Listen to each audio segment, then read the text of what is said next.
Hey all, Siege here, and today, it's time to dive into Duviri. This area is unlike anything else we've experienced in Warframe, with sprawling, spiraling geography spread across multiple islands with at least what appears to be vast swaths of Orcan architecture and a citizenry that by all accounts is kind of odd. Now, I know the vast majority of you don't come here for me to just spout lore exposition, and although that is something I'd like to incorporate more in the future, and as an addition to the channel, mind you, I want to share some observations and my own ideas on what Duviri is, but also what it might represent, metaphorically speaking. Be warned, I kind of go all over the place on this one because there's just so much to say, and you can probably expect a bunch of Duviri specific videos in the near future. I've spent a lot of time in here collecting all the fragments scattered across the area, as well as most of the Zariman tablets that have recently been added in, and I think most importantly trying to take note of the visual storytelling aspect of what's being portrayed. And from all of this, I think I have enough information to postulate the framework regarding a theory on what exactly Duviri represents. Now, mind you, this is an ever-expanding aspect of the game, so with new information I will fine-tune this idea, but the way I see it, this entire area feels like a dream world, and I can't help but wonder if this is the dream. You know, the dream that the Tenno have all been a part of at some point, and I wonder if that's what the man on the wall is trying to get to, or rather trying to overtake. Well, all but Rel, but I think even he makes an appearance here. First though, I think the Duviri paradox feels like it resides right in the middle of the new war, where the Tenno and the Lotus are temporarily defeated and are lost through the portal, adding some context as to what happened when our Tenno swapped places with the Drifter. Aspects shown during the new war, such as the existence of the Duviri mask, as well as the Drifter mentioning that they should have stayed in Duviri, lends itself to this idea. I think the appearance of Teshin also reinforces the thought this exists linearly in the middle of the new war, and whereas I realize that eternalism might allow everything to happen all at once, we all still experience things in a linear manner, so I think this fills that void in the timeline for us quite nicely. Interestingly enough, the literal story of Duviri is found within the aforementioned fragments, which are meticulously and many times unnervingly hidden all across the current islands of Duviri. For those that haven't yet undertaken this task and spoiled themselves, the fragments tell a story of a number of other islands that once existed but now have mysteriously drifted off into the void. What we see of Duviri now is a fraction of what it once was, and it might be still shrinking further. For those that haven't seen this yet and would like context, here's the story of what Duviri used to be. When Duviri came into being, there were many islands whose contents were, to put it bluntly, horrific. The Execution Cyst, the Golden Hive, the Inversion Tree, Stitcher's Gulch, and the Bountiful Swamp were all notorious, but each met a natural end, engulfed by the void. Lorn was exiled deliberately. The island of Lorn was a desolate, bleak outcrop where ghosts would scream accusations against anyone who came close enough to hear. Shunned by all, it was ultimately severed from Duviri and set adrift in the void, where it can still occasionally be heard screaming to this day. Islands are usually unmoored or otherwise destroyed by command of the king. Here, though, it was the local citizenry who rose up and cast the offending island out, smashing the bridges with their tools and dragging it away using ropes and flying caiths. Lorn was notable for its curious shrines, many of which were dismantled and their component stones taken from the island by royal order. One comes across them occasionally, and it is possible, though not advisable, to reassemble them. To do so risks a local outbreak of ghosts, an offense punishable by death should the Dax catch you at it. How I loved the Galleria. It was an island of simple beauty where white statues rose out of the ground as if they had grown there. They were classical in their features, masked in due propriety, each bearing an instrument or an emblem of their craft. I gave them names. The Scribe, the scryer, the shoresanist. On days when the mist of Thrax's sorrow hung among the marble columns, a sober chill seemed to drape the Galleria. One could not wish for a better spot to cool a burning head. This kingdom is often mad, but this was a space for sanity. That peace was shattered one morning as I drove my carriage there. I witnessed a vast form break up from the ground and clumsily probe the area around it. I took the thing for a gigantic worm or slug until one of my escorting Dax pointed out the colossal fingernail on its head. We turned on our heel and made for the palace, where I gave Dominus Thrax the best account I could of what I had seen. On hearing that a single monstrous finger had burst up through the green sward, Thrax took terrible fright. Despite my entreaties, he sacrificed the entire island before any more of the entity could emerge.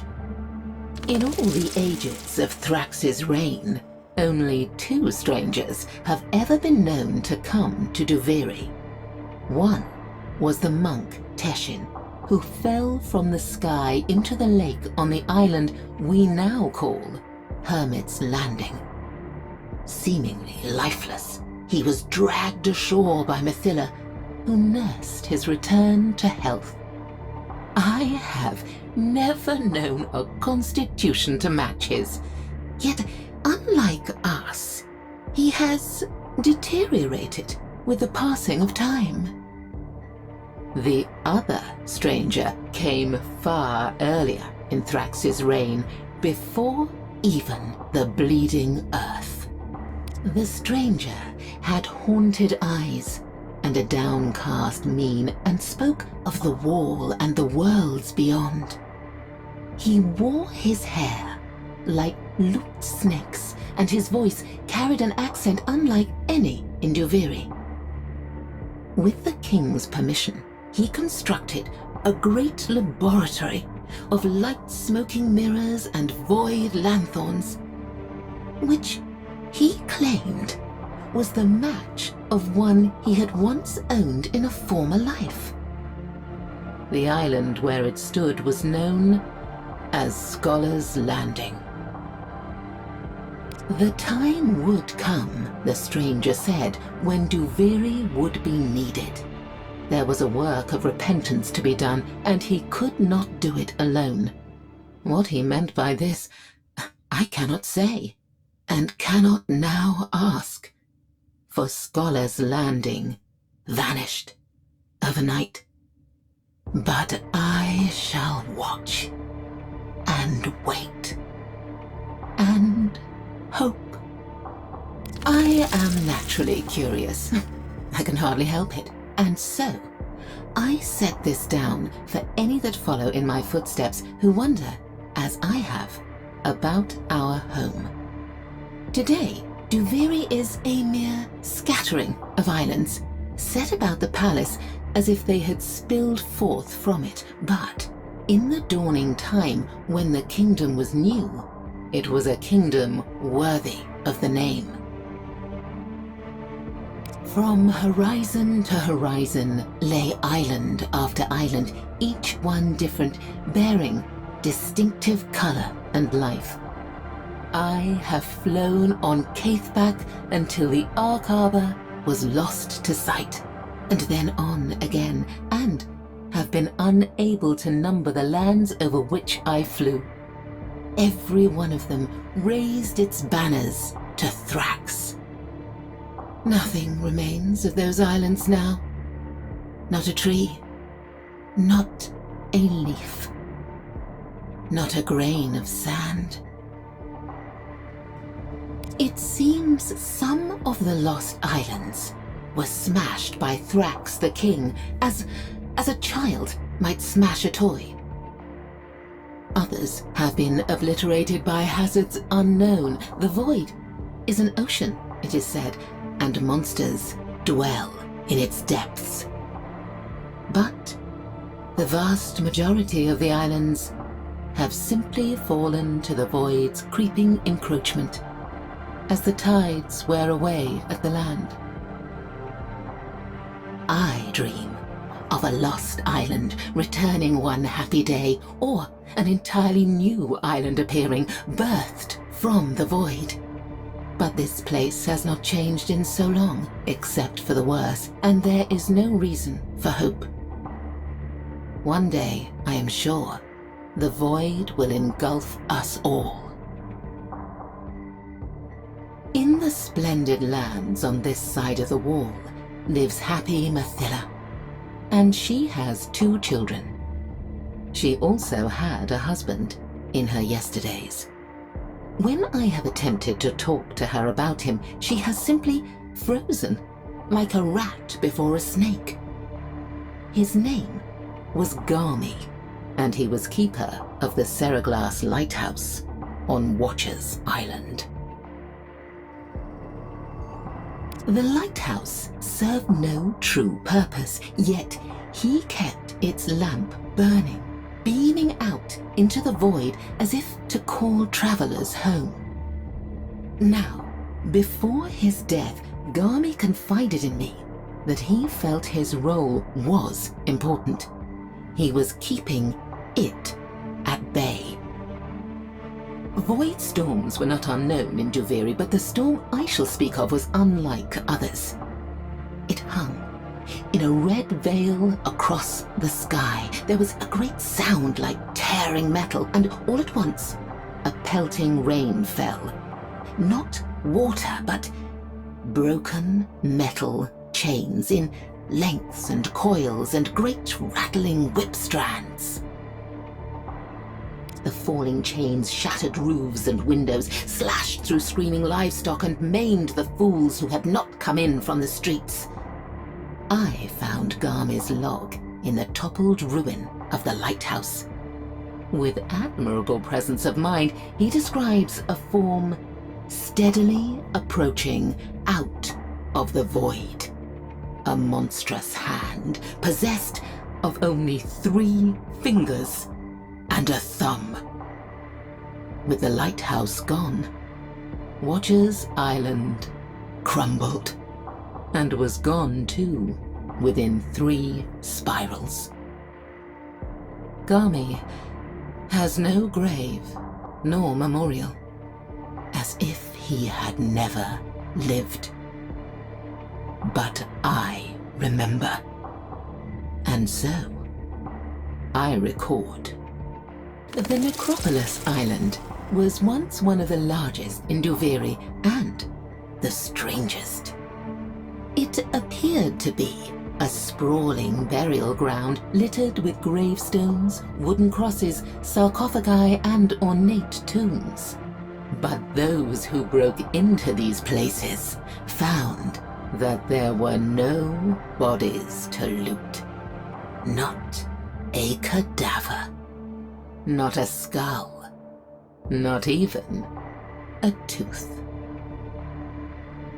Instead, each coffin contained a simulacrum of the human form in various stages of decay. Entire skeletons carved out of wood. Corpses of rotting straw stuffed into old clothes. Mouldering faces sculpted in crumbling clay. Little bones laboriously whittled down from large bones. I have never been able to make any sense of it. The doll mausoleum did not even attempt to imitate an authentic burial structure. It was built to far too small a scale. The cavities within it were tiny, each one holding a coffin that contained a miniature human figure. These were of all genders, often with brightly colored hair, all wearing odd, one-piece hooded suits of black leather. Thrax was known to visit the mausoleum alone. I do not know what he did there. Now, the place is lost to the void. A mystery that shall remain so forever. Isn't that maddening? For Lake Varula to be lost and forgotten is a lasting bitterness to me. There was a time when it was Duviri's festival spot. On the anniversary of Thrax's coronation, the citizenry would build ceremonial floating islands. On these, they would drift, sing, play music, and light fragrant lanterns in honor of Thrax. Attracted by the music, the rainbow eels would rise from the lake bed, poke their iridescent heads above the water, and sing. Lucinia had a school of them that followed her across the lake and floundered on the shore when she disembarked, as if they yearned to remain with her. We could not know that down on the lake bed a portal to the Undercroft had formed. Predatory creatures writhed in. They were golden, slender, with massive fanged bivalve maws. And they were ravenous. They devoured the rainbow eels, and then they devoured each other until only a handful were left. Lake Varula had no more magic after that. Thrax ordered the lake drained, but the golden moors merely burrowed into Duviri's crust, where to this day they can sometimes be found plundering our pools. The island of Manapura was Duviri's vineyard. The Calaventi merchant sisterhood had villas there. Their tenant farmers raised succulent grapes to be turned into wine, which was taken as a tribute to be shared among the Dax. Tribute Day was a great celebration in the Dax barracks, as the veiled Yaskotai would pour bowl after bowl of wine. Comrades would show old wounds and tell tall tales of how they were come by, and old songs would be sung late into the night. The Calaventi were proud.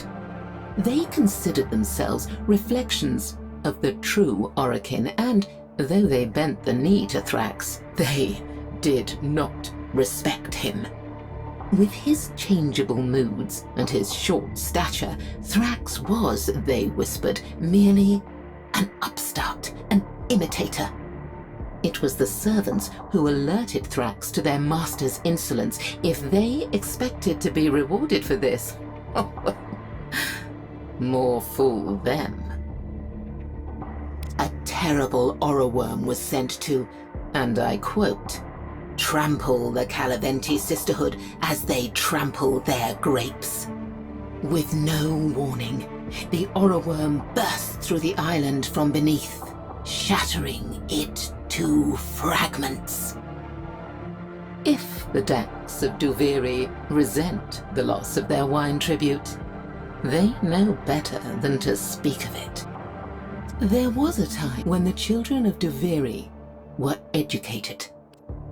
Upon the island of Academe, within its chalky caves, in rough-hewn classrooms lit by burning blue gas, sages taught them everything they would need to know. They learned of the 7 principles, the geometries, the primords, the harmonics and resonances, the sacred stories, and, most importantly, the unquestionable benignity of Dominus Thrax. And then, not long after the reign of chains, the first of the Hollow Children appeared.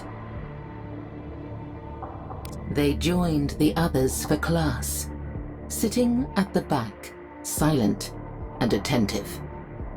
Their eyes were a deep and lustrous black, their mouths fixed in a constant grin. None of the sages saw them enter or leave. The Hollow Children did not speak, nor did they participate in class in any way, except to giggle unnervingly when the subject of the void was mentioned. When adults came to collect their children, they noticed an additional oddity.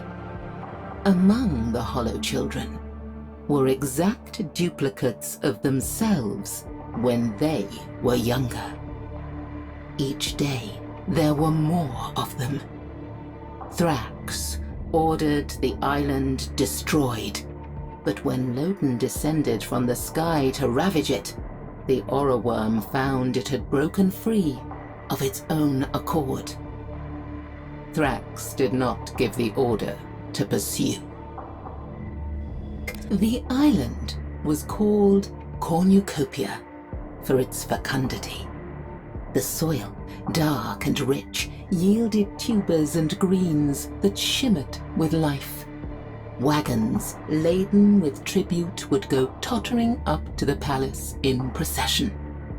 All this was, of course, the will of the king, for what is a kingdom without its peasants? Thus had he created the islands, and thus they remained, day after indolent day. Then blood welled up from the gash like crimson oil. As Hovril looked on, stupefied, the rivulet reached the road and began to pool. The shocked cries of other farmers rang out as their furrows too began to fill with blood. The stuff was dark, almost black. It had a heavy metallic odor suffused with grave spices. One venturesome soul tasted it. His eyes instantly became pitch orbs, his voice a smoky whisper. Panic ensued. The judgment of Dominus Thrax. The Dax came swiftly, the roads were barricaded, and Cornucopia was isolated from Duviri. Later that day, a great aura worm shattered the bridges. The island was set adrift, inhabitants and all. Oh. The last sight I had of them was a row of wide-eyed, pleading faces watching me steadily as they vanished into the void. I can't help but find a ton of parallels between this and a favorite movie of mine, The Never-Ending Story. For those that haven't seen it, a young boy stumbles upon a book that, upon reading it, finds that he is an integral part of the actual story inside, with the book giving him a feeling as though the narrative was almost writing itself around certain aspects of how he felt about what he was reading. The Nothing, as it's known in the story, is a vast dark cloud that seems to be overtaking more and more of this area, appropriately named Fantasia, and a singular hero is tasked with saving what's left of this world. I don't want to go too deep into what happens, but we come to find that the Nothing is actually the loss of innocence and that magical creativity we all had as children, before the weight of responsibilities and obligations made it impossible to focus on such frivolous, yet in my opinion at least, very important aspects of ourselves. As fantasy and childlike purity are slowly destroyed by the pressures of what society forces us to be, in this story at least, it manifests as a crushing black nothingness that consumes more and more of the land as time goes on. If you want to know how it ends, I recommend you go watch it, but it seems to resemble what we see within these stories. The land of Duviri was once a thriving kingdom of all kinds of places, some beautiful and innocent, some terrifying and hostile, but as time goes by, the kingdom is slowly fragmenting off and is being lost to the void.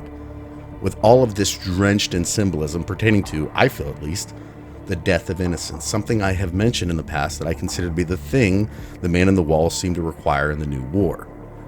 Given that he is known as the Indifference, I keep coming back to the concept that it wants to feel in some way, the desire for the Tenno's light, and the idea of Duviri specifically divided into emotions as physical manifestations of the environment seem to speak to this.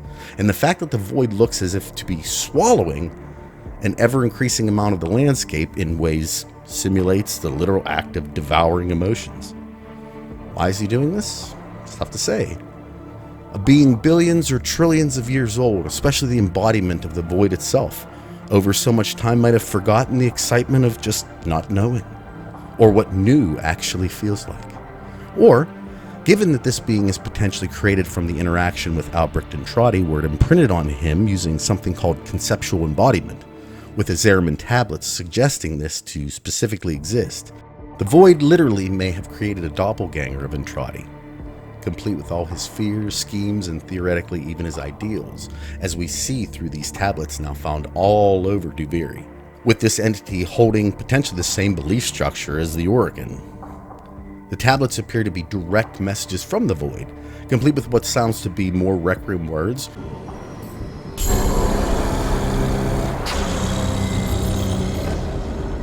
much like those presented at the end of the New War, and hard to distinguish. Further, it seems likely that these Requiem words we haven't yet been introduced to so far, which begs the question of how many are we missing?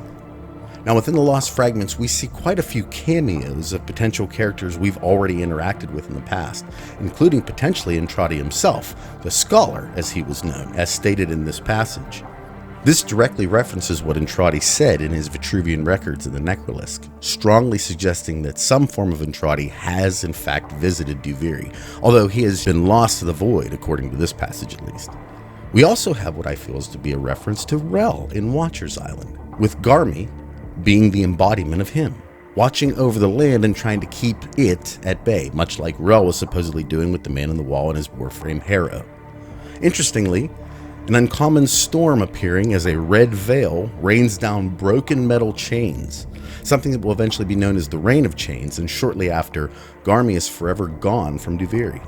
The monstrous hand, as well as a finger shown in the Galleria passage, most likely destroying both of those areas in the end, and clearly belonging to the Man on the Wall, with this being potentially the aftermath of the Chains of Harrow quest, most likely occurring as we were freeing Rel from Harrow. Were we potentially responsible for his death here in Duviri as a byproduct? I can't help but wonder if this is the moment the void was truly unleashed, if the Red Veil's intentions weren't so much focused on helping Rel, but potentially figuring out how to free whatever Rel was keeping watch over.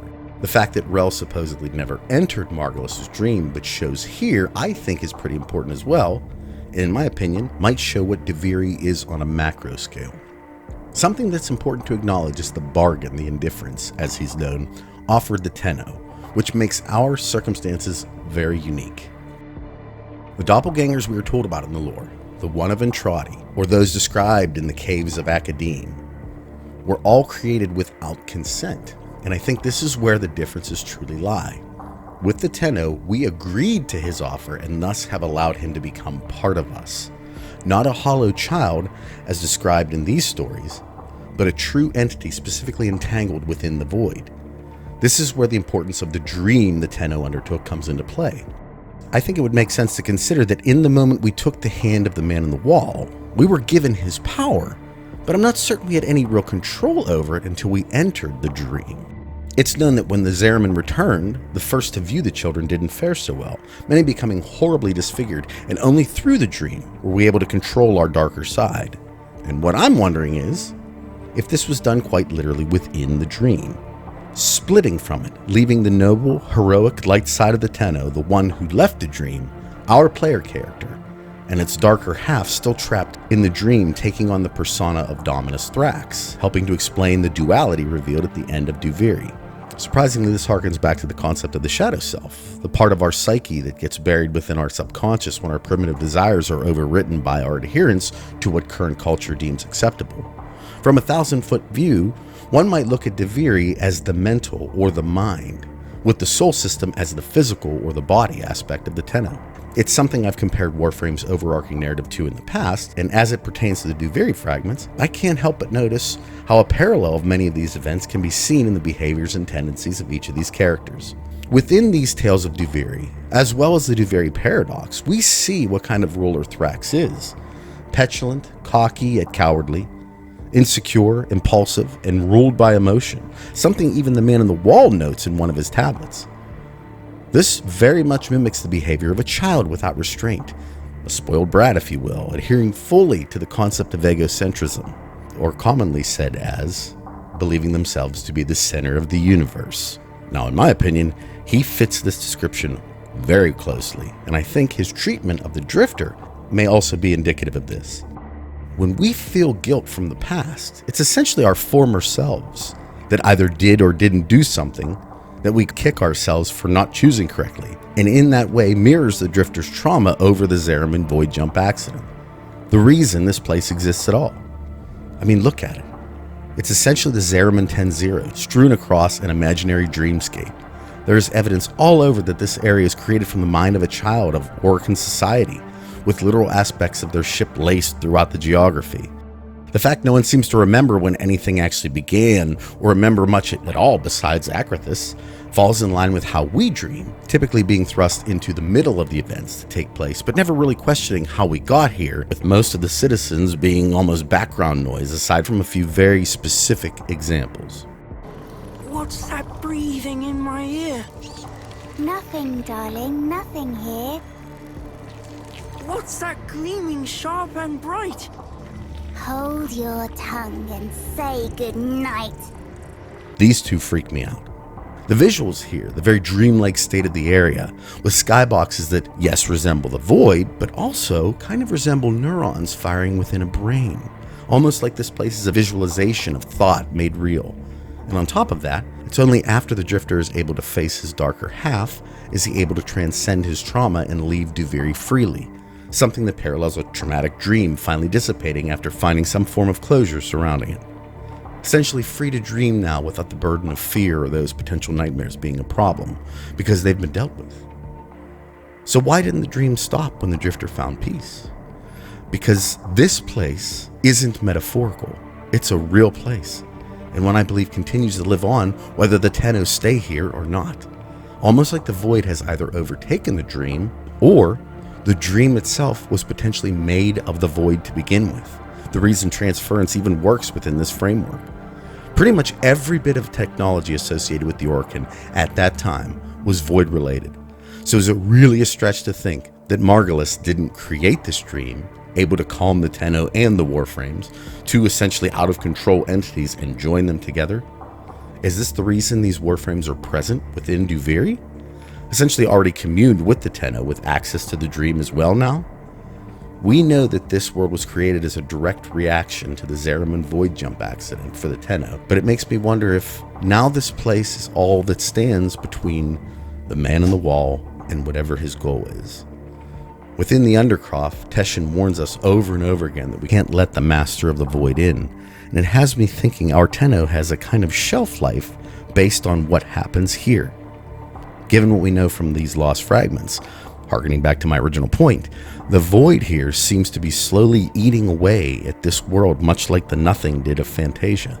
So I have to ask, what happens if this area is completely overtaken? It's already breaking through on the Zariman and other places within the physical soul system, and at the same time devouring the mind plane of Duviri. And the craziest part of it all is, if you read through all the Zariman tablets, it still feels like a parent speaking to a child. I know, it's crazy. But we'll get into that more in next week's video. But with that being said, I hope you enjoyed the video today, and it got you thinking about how deep the Duviri rabbit hole actually goes. It's going to be a fun ride. At any rate, I hope you all have a wonderful day today, a wonderful rest of your week, and I'll talk at you all in the next one. Take care, everybody. Bye.